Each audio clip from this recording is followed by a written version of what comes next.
I want to welcome you back to the Defined Engagement BookCast. My name is Doug Fine, and today we're going to be talking with Laura Sukorokoff again, and it's about her book, It's Not Them, It's You, Why Employees Break Up with Their Managers and What to Do About It. Today's episode is going to be a discussion about a man named Percy, an ambitious man named Percy who wanted to be recognized and promoted. So we're going to meet Percy and learn about promotion. Laura, thank you for returning to the Defined Engagement BookCast. Hello, everybody. How are you today? My name is Doug Fine. I'm with Defined Performance Solutions, and this is my regular bookcast with outstanding and interesting people that have written cool books that I end up loving. And here we are. I'm here with Laura Sukorokoff. Laura is in Vancouver, British Columbia in Canada, and I'm in Augusta, Georgia in the United States. So we have a perfect connection, and we're going to talk more about, this is our fourth get together for talking about your book. And the book, my thing gets a little funky, but it's Not Them, It's You. And the subtitle?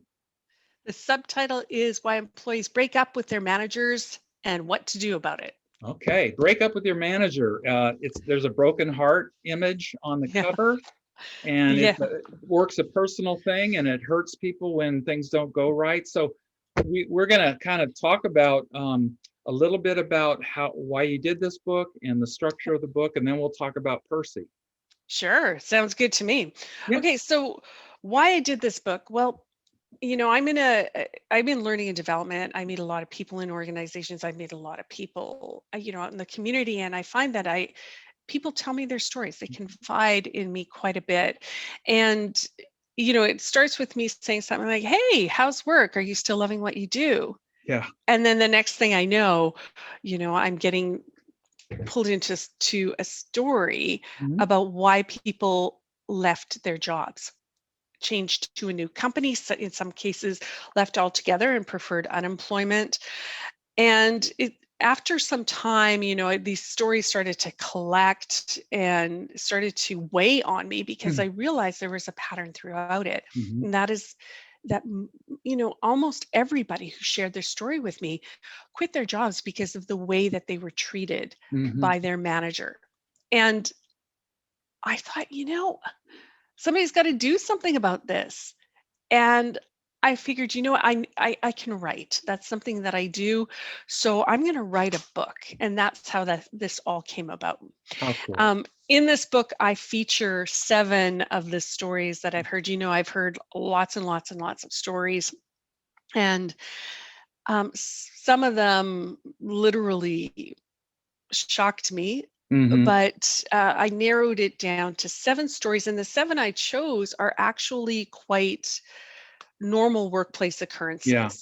And today we're going to be talking about Percy, and I'm sure that a lot of people will recognize their own situation in Percy's story. So anyway, back onto this, I've chosen 7 stories that I feature to kind of illustrate what I am talking about here. From this, we develop 7 leadership traits that managers can take on, really actually pretty simply. There's not a lot of fancy tools required, expensive, courses or things like that. This is just something that a change of mindset will bring about. And there's an overarching theme. I offer some tools in this, some questions, some reflection activities, and that's what the book is about. Well, It's designed to be so some practical steps.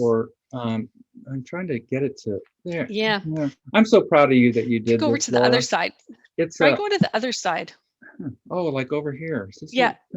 No. Anyway, I'm proud of you for this book. It's really good. I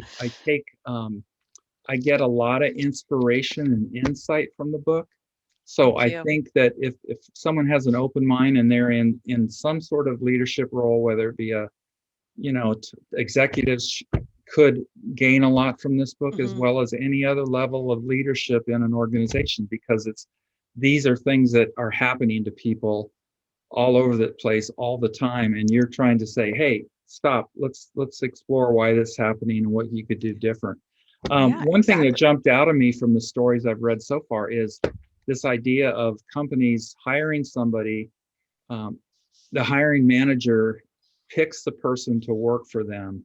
Hmm. They have something really good going, and then for one reason or another, the employee that got hired, they're shuffled around, and they are reporting to different people that they didn't know in the past, or maybe didn't even want to work for them because they knew of them. So they're like chess pieces, and there's some strategy out there, maybe, probably not always, Hmm. about what are we going to utilize this person for? Is it a good fit for the person that we're going to give them to? All that stuff that should be happening. And I'm almost like almost want to be on a crusade and maybe write an article or two where we just say, before you shuffle somebody, why don't you ask them who they might want to work for? That Yeah. they have a relationship with already, and it doesn't really necessarily matter where the person.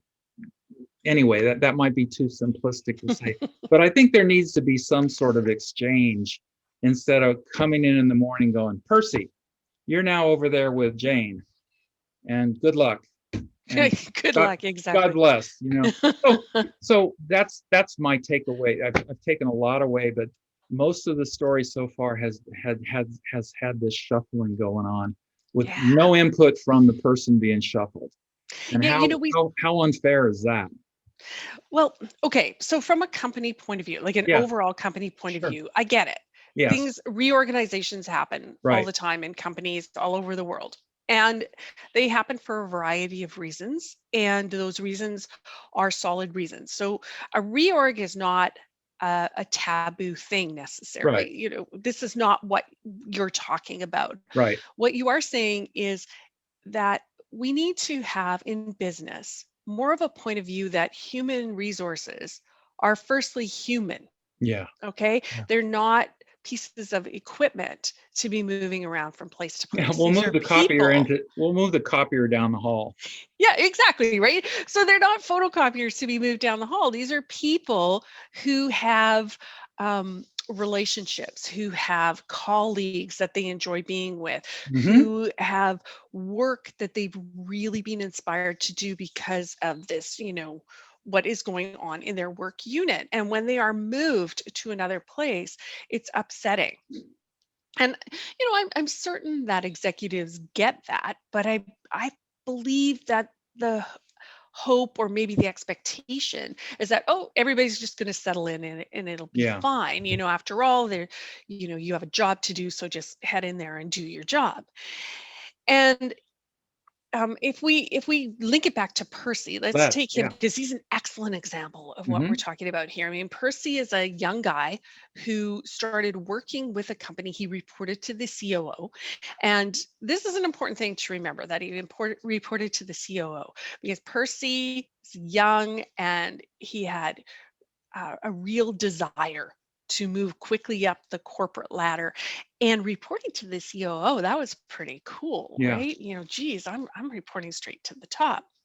The COO was very very excited about the work that Percy was doing, and really wanted to send him on a fast track to develop and to move into senior level positions, and had been creating a performance development plan with Percy.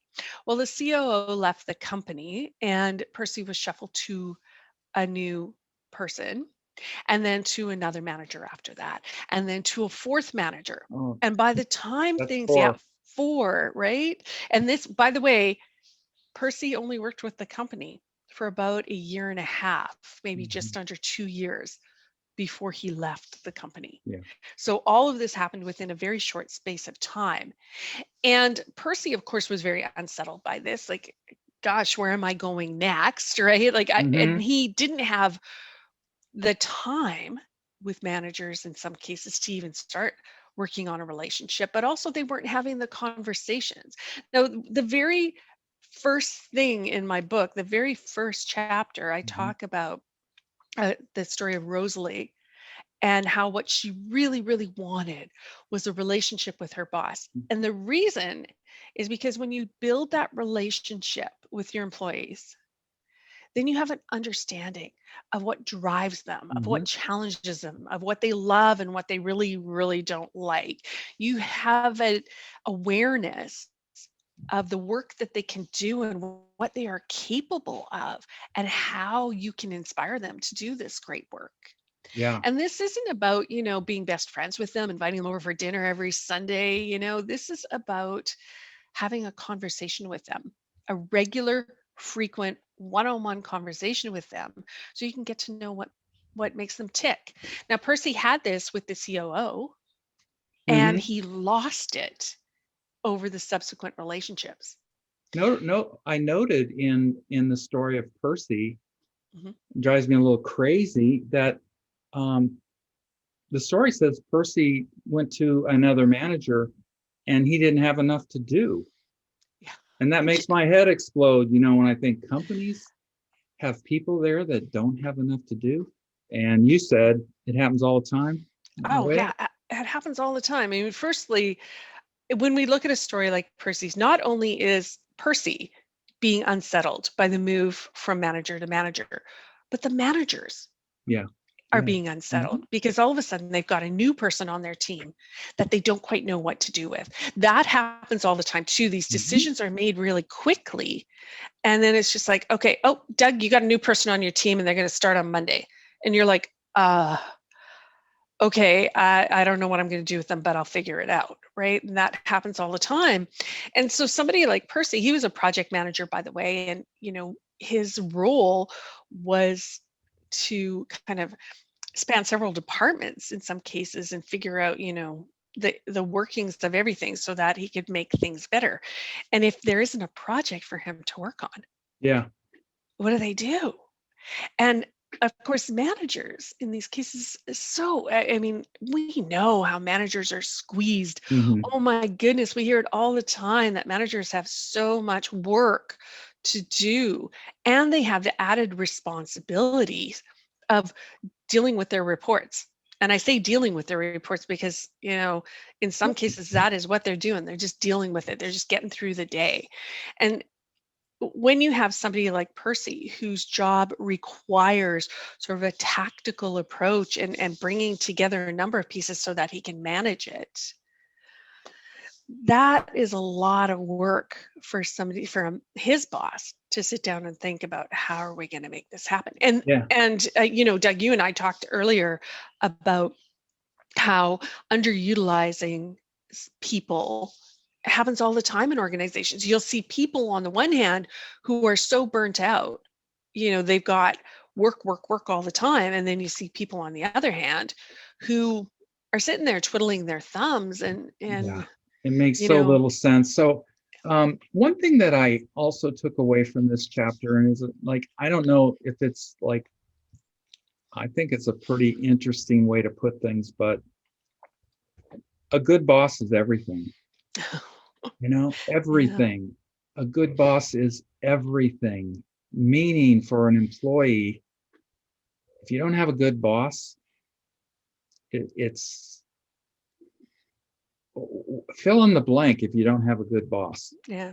And You know, there's many ways bosses can be not so good, but you don't have a well-functioning organization unless there's some fit between people, yeah. and that people appreciate their boss, the boss appreciates them, they're working in sync, and good bosses are super important.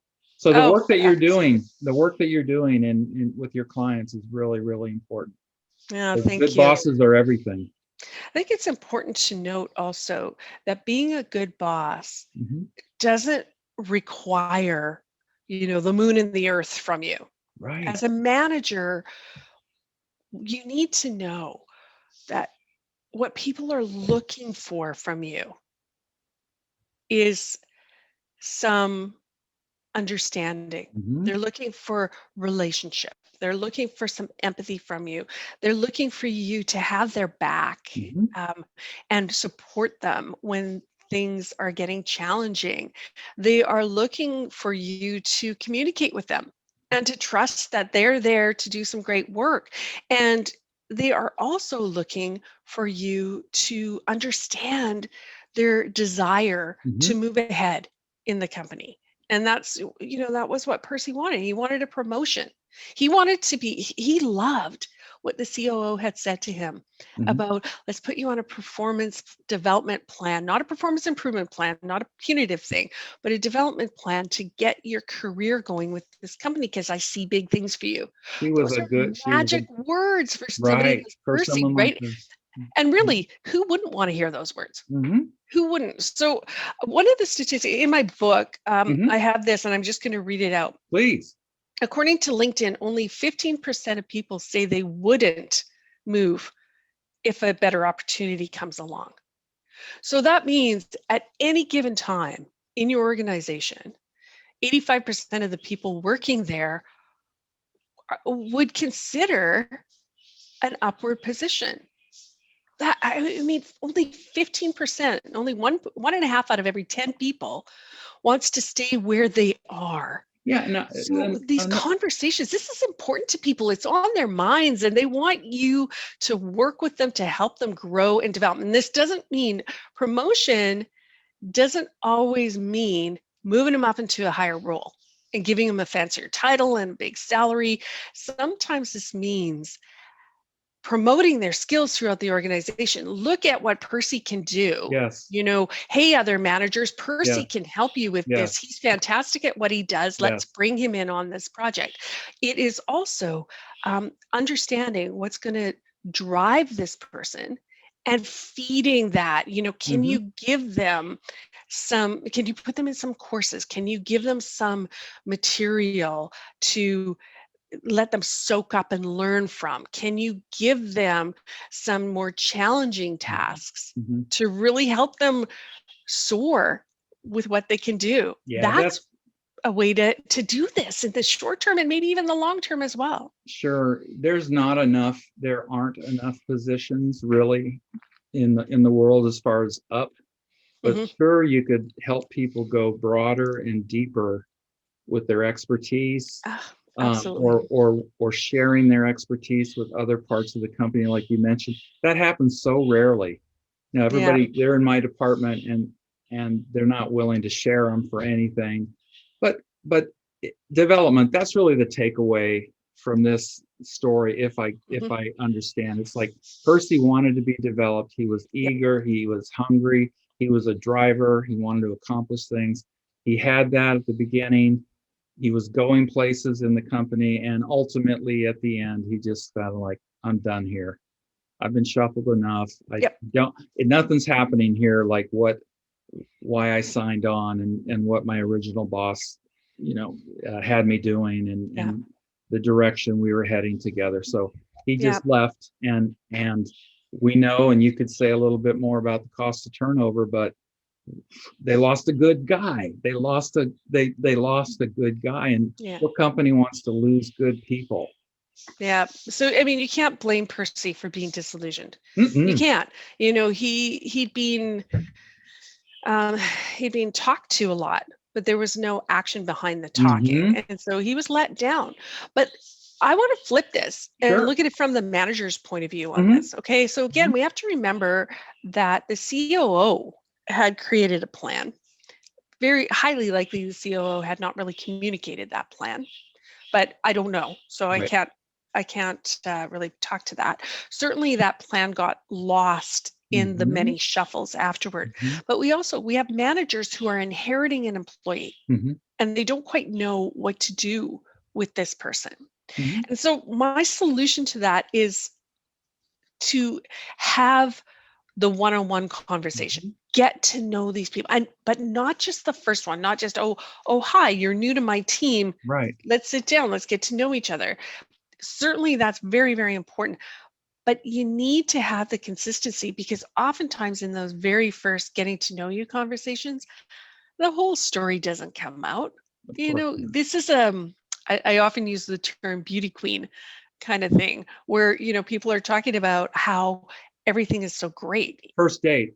Yep. Yeah. First date. I love that. Mhm. Yes.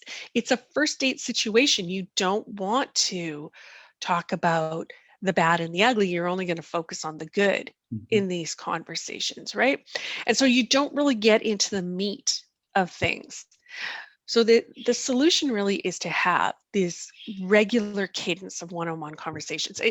It's so simple. It's not necessarily easy to execute because it takes time and it takes dedication, but it is really that simple. Just You have are, conversations. yeah, you are, I'll put it this way, like you are a crusader for one-on-one meetings. You're a I crusader, and am. I appreciate that. I know exactly what you're talking. I teach the same thing. I preach the same thing. Yeah. And when I was a leader with people under me, I confess, I didn't always, I, I knew the benefit, but sometimes it got away from me and it gets away from managers. But here's Sure. what I want to ask you, Hmm. Laura. Hmm. In your work with clients, obviously you're training leaders and managers, and you're doing quote unquote soft skills, which are really hard skills. Yeah, You're they doing sure are. that. Um, how much when you throw the sticky ball at a manager and you say you need to do these one-on-ones, so the sticky ball is going to stick on your coat, so it'll remind you to do your one. How many follow through with that? Mm, Do you have a way to calculate? Like I preach one-on-ones a lot. I want managers to do it. I know the value. I tell them the value. What's your sense of, do they grab onto the sticky balls, and really try to do it a lot or do it well? mhm. Well, okay, that's an excellent question. Now, of course, I go into companies, Yes. I work with them for a short space of time, and then I step out. Right. So, in terms of the long term, I'm not 100% sure because, again, I think I get some of those beauty queen responses. Oh, yes, I do it all the time. Yeah. But what I do know Mhm. is a few things. The first thing I know is when the company espouses a policy Mhm. of having one-on-one Mhm. conversations. Mhm. When they make this a um, oh, what is the word I'm looking? When they make this a KPI. It's KPI, basically. KPI, yes, thank you. That's exactly what I'm looking for. When they make it a Mhm. KPI, when they make it something that managers will be assessed on, Yes. it then becomes a Mhm. part of what they do. Mhm. And it becomes a part of the company culture. And in those cases, it's extremely successful. And we see this all the time that those companies that do have regular, frequent, consistent conversations with their employees, they tend to have employees that stay much longer. They also tend to have far better productivity, far better customer satisfaction, Mhm. Mhm. and far greater revenue. So all of these benefits come from this simple conversation. Yeah. The other thing is they tend to have the company types of company cultures where people feel supported and Mhm. heard Mhm. and they're happy to be there. And let me share with you a personal example Sure. of what I'm trying to say with Percy. So I was working for a company before I left to go on my own into the corporate world. I worked for 5 years for a tech company, and honestly and truly, professionally, I wasn't being super challenged. Mhm. The company they were very happy with kind of chugging along with what I was doing after the first about year and a half, maybe 2 years. They were like, yep, it's fine. And I'm not going to lie, I stayed there in part because it was just comfortable. Sure. Okay, well, things are going okay and things are fine. But I started feeling like maybe I should be looking for something else.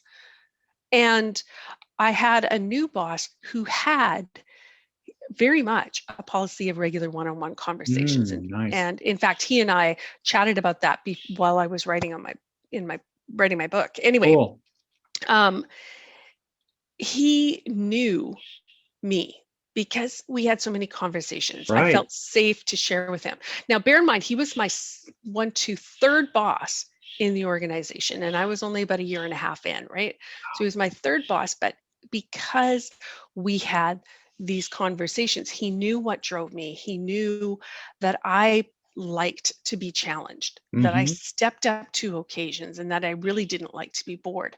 And so what he did, when I would come to him with ideas, Mhm. he would say, okay, let's talk about this. What is this going to cost us? Mhm. Do we have budget for it? What's it going to take? What do you need to get this done? What is this going to do for our company? And we would have these conversations. So he challenged me not just to be creative, but also to, drive the substance behind it, analyze the business imperatives. And then if everything aligned, then he said, go for it. You want, And I stayed there for 5 years yes, when you I was did. thinking Yes, about you did. leaving in, Yes, you at did. about the 2-year mark, right? Because you had a good boss. Hey, Yeah. I want to share something that you might go, hey, anyway, the an organization that I worked with, they engaged a consulting company, and the consulting company really, they laid it down, one-on-ones. We were in healthcare, so they called it employee rounding, but it was one-on-one meeting, Right. regular, documented, show your boss your one-on-one log. Hmm. Everybody should be doing one-on-ones, etc. Right. And part of the one-on-ones was something, the product of the one-on-ones for a manager and for their team was something called a stoplight report. Mm. And the stoplight report was red, yellow, and green. So you'd be talking to your people in their one-on-ones, and just like you said, your manager, your leader, like you gave ideas about, well, Hmm. what could we do? Let's do this. Why not this? And he's saying, let's talk about it. But out of that meeting, um, your idea probably would have gone in the yellow. Hmm. And if you couldn't do it, or it wasn't feasible, or it was too hard or too expensive, it'd be in the red. But you gave Hmm. the idea and it was considered, but it's a no-go. The Right. yellow should move to the green. In other Oops. words, when you Right. when you're done completing that yellow idea, whatever it is, you put it to the green. So you Hmm. have an ongoing work plan for your team, because you're putting all their ideas that you've discussed in your one-on-ones, you're putting them all in the yellow or in the reds, but Yep. at least, and you post that darn thing, you post it up. This is what we're doing. This is the work of our department. I listen to my people. We're a team, and we go, here's what we need, yellow. Let's move it to green if we can. Let's work on Absolutely. these things. So you're actually not just listening to people's ideas in these one-on-ones, but you're like, okay, we're going to take action on your ideas. You're going to see your ideas implemented, and it's the team that's going to get it done. It might be your own project, but you said something really worthwhile for this team to accomplish, and we're putting it on the stoplight report. Anyway, I love Yeah. that idea. It's very cool. So let's take what you just said. I love this. I love this. So this is actually like a visual Yes, representation of what we're absolutely. talking about. But as you were explaining this, I was thinking about, okay, I'm managing a team of 10 people. Right. Okay. I'm somehow getting conversations with each of these people Mm-hmm. and I'm making this a part of what I do because Mm-hmm. the company says I have to do it. But also after a certain amount of time elapses, I find that I really want to do this. And Mm-hmm. the reason is because I know what's going on across my team. Yes. I know what all the different moving parts are moving into or moving away from. And I can have sort of an idea. I Yeah. can form a strategy based on Yes. this. So I love this. If, you might have somebody like me saying, hey, I would really love to work on this. And this Mm-hmm. is where I see it Mm-hmm. benefiting the team, the department, the company. Right.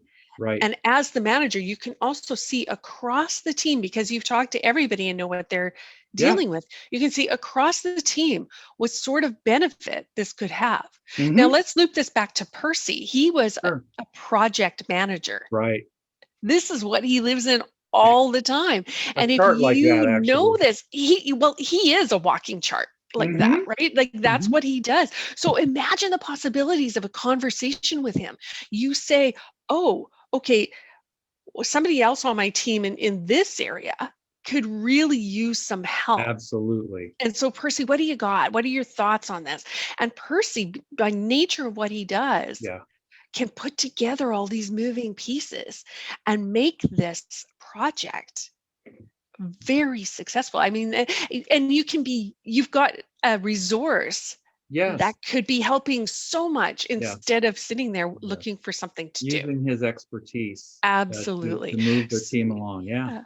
Yeah. So really, um, again, I feel for managers in these Right. conversations. It, Right. it Right. sounds like I'm making managers the big old meanies, and and in some cases, they can be mean, but most managers, I believe, behave badly, if you will, because they're in that squeeze. There's so Mm-hmm. much that they have to achieve, Mm-hmm. that the senior Mm-hmm. execs are asking for, and they're feeling squeezed and they just don't take the time. But I am telling you, if you are a manager out there listening to this, I am telling you that one of the best ways for you to get hold of your time, to make your time work for you, is to dedicate a portion of your schedule to these conversations. The reason for that is you've got the communication with your team members. You will know what's going on at any given time, task wise, because those always come up as part of the conversation. But also, you will know if you're doing a one on one right, you will have this inside view of what your team member can really do. Yes. And that gives you the opportunity to use that in And the then and best then way. and then get ideas. Let's sort of Yeah, like yeah. what would keep an executive, let's just say Percy's boss, what would keep Mhm. that executive from sharing with his or her team, saying, these are my expectations that are being put on me Yeah, by the organization or by my boss. This yeah, is what I'm supposed to achieve this year. How can you help me? Or how can we make this make this work where we're meeting the company's goals, but we're meeting your goals? But that's the thing. There should be no shame in going, the reason I have people is to help me achieve company's absolutely. goals that are assigned to me. So Absolutely. that 100%. meeting is really, really key. So Yeah, you are a champion of one-on-ones, and I'm going I to am. champion you because it's such a Thank you. great concept. Tell us again about your book again, the title and its subtitle. Yeah. Again, it is called It's Not Them, It's You. Why Ouch. employ why employees break up with their managers. Oops, there's a glare, and what to do about it. And I just want to say to the managers out there, this is simpler than it appears at the Hmm. outset. Hmm. And the number one pushback I get is time, and I already talked about the time factor. The second thing that I get quite often is, well, I don't know what to say, and Yeah, honestly, over a very short amount of time, that will rectify itself. But I want absolutely. to also just point out in my book, I provide for every one of the 7 leadership traits, I provide some sample questions that you can Mhm. ask in a one-on-one conversation to get the talking flowing. Absolutely. You have actually a form that could be blown up. If they Yep, emailed you, you'd send them a copy, I bet. I do But indeed. yeah, Yep, by the way, I mean, there's a form you can use so you're not going into these conversations raw or completely inexperienced. You just plan it out, with that form. yeah, So, exactly. I have a template. right. The website is in the book, and I'm sure you'll put it also in I the will. comments to this at seechangelearning.com. And you can just download the template and use that as a resource, as a jumping off point for your conversations. Beautiful. So we got to talk about Percy and promotion today, Laura. It's so much fun talking to you. And we've got a few more of these to do. And next time we're going to be talking about Elton That's and right. his situation. You got it. So I'm gonna put on Benny and the Jets after I shut this off and just start thinking about Elton. Okay. Sounds perfect. Thanks so much, Doug. I'll We'll look see you forward to next our next time, chat. okay? You bet. Bye, Laura. Well, that's a wrap for this episode of the D.FINED Engagement BookCast. Next time, we're going to be meeting Elton, and we're going to learn about the leadership trait of empowerment from Laura Sukorokoff's book, It's Not Them, It's You. Visit my anchor.fm site for other bookcasts. There's the address right there. www.anchor.fm/Doug-Fine. And my company's website, the D.FINED Performance Solution website, is www.dougjfine.com. Thank you again. Look forward to having you again when we talk to Laura Sukorokoff, a fantastic author and a good friend. Thank you.